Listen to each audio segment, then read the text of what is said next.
Ya regresamos a Argumentos, @argumentosgb, @rosa_periodista.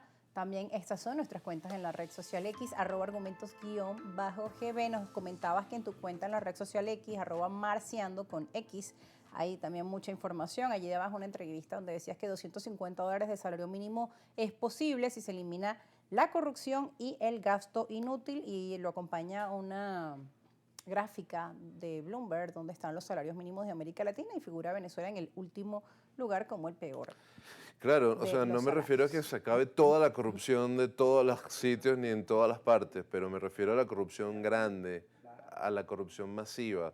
Por ejemplo, Vimos cosas... el caso PDVSA Cripto que el mismo gobierno denunció. Era imposible Exacto. aumentar los salarios, nos escribía nuestra querida audiencia, pero ¿cómo fue posible que se perdiera esa gran cantidad de millones Estamos de hablando dólares de por 21 corrupción? mil millones de dólares, No es 22 una mil. cifra, no es cualquier cosa. Mira, fíjate que esa cifra equivale prácticamente al 100% del presupuesto del año 2024.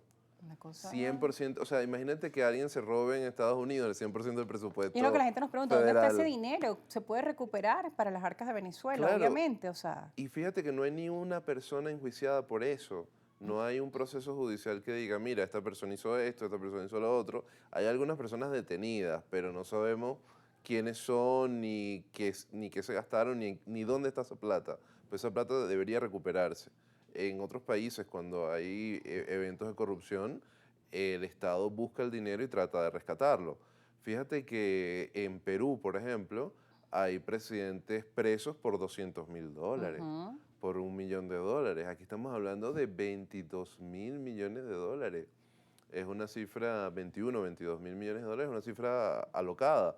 Entonces, claro, si nosotros reducimos esa corrupción desatada y podemos tener una trazabilidad de los ingresos petroleros, fiscales, tributarios, etcétera, hay dinero para poder pagar un salario así.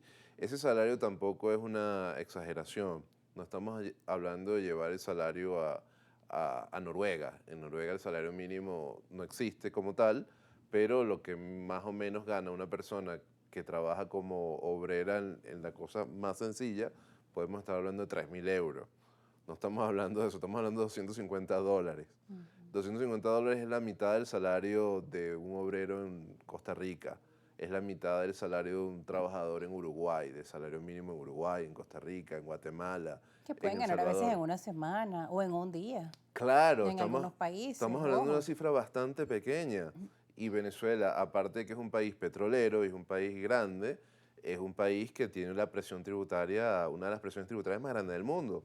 Aquí te cobran, tú puedes realizar en un año 192 procesos tributarios si tienes una empresa grande.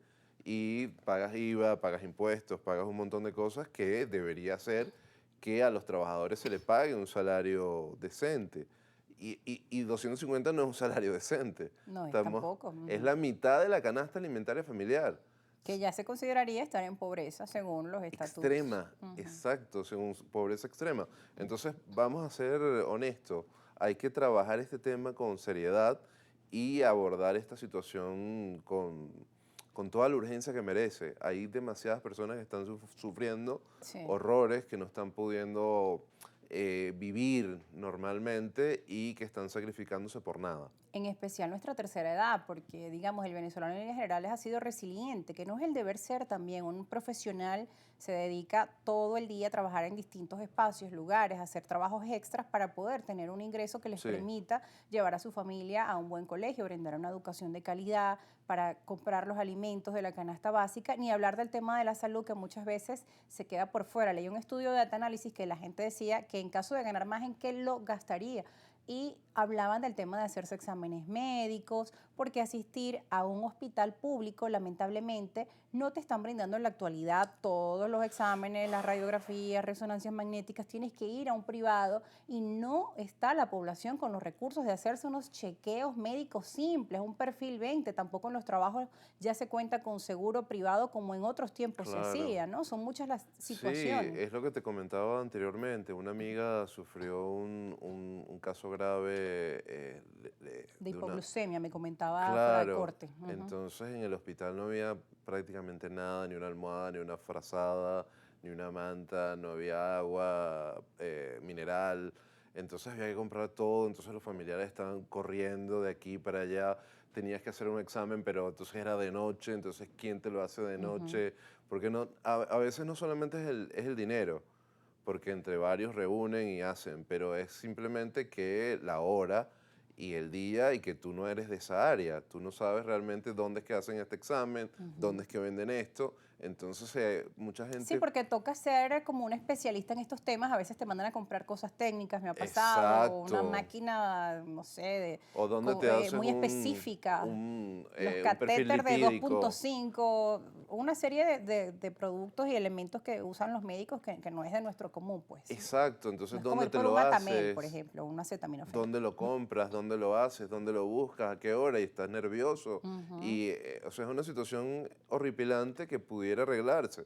Estados Unidos ha donado una enorme cantidad de suplementos y bienes farmacológicos, médicos, pero tampoco los hemos visto. ¿Dónde están? ¿Dónde ¿Qué están? cantidad? Claro, y además los hospitales están tremendamente infradotados. Ujú. Es realmente doloroso que un país rico como Venezuela, con tanta capacidad, con tantos recursos y con tantos impuestos que paga, pues te repito, Sí. si tú, por ejemplo, ese lindo par de zapatos que tienes, si la gran productora, la fábrica, compra el cuero para ese zapato, paga IVA. Si entonces el comercializador compra la fábrica, paga Ujú. IVA. Si la tienda minorista le compra al comercializador, también paga IVA. Y tú cuando compras el zapato también pagas IVA. Entonces estás Ujú. pagando 48, 50, 60% de un dinero enorme que están pagando los millones de personas que están aquí. Ese dinero tiene que verse en hospitales, tiene que verse en salud y en educación. Claro. Nuestros hijos no pueden tener una educación miserable. Estamos quemando el futuro de la nación. Pero hay esperanza en estos momentos. ¿Crees que los cambios que se han venido dando, Se han venido dando hay buenos muchos pasos? cambios y se han dado algunos pasos, pero falta muchísimo. Nosotros tenemos que acelerar esta moto al fondo. Tenemos que correr y estamos dando pasos, pero de caminata. Y hay que correr para empezar a arreglar los problemas.